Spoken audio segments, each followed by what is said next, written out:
One piece of advice I have for you is never wear someone else's gear. Now let me explain that, because that's from the story of David and Goliath. In the Bible, there's a great story about little David who went up against Goliath.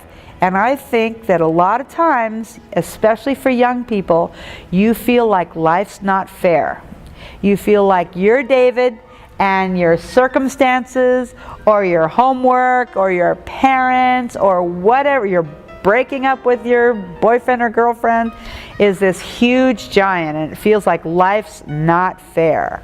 And another part of that story, David said he would take on the giant Goliath, and King Saul said, "Here, wear my armor.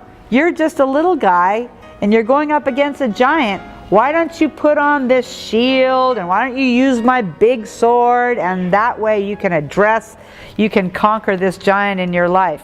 And David actually tried them on. He put on Saul's gear, but it didn't work for him. And so he said, "You know what? I'm going to do what feels comfortable to me. I've used my sling to protect the sheep from lions and bears. So I think that with God's help, I can use this tool that I know and that is part of who I am, and I can go and face this giant." So my biggest piece of advice for you, don't wear somebody else's gear. It doesn't fit.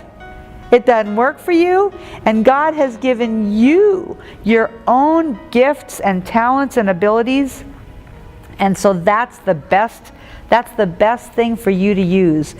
You have something very unique. Nobody is a better you than you are.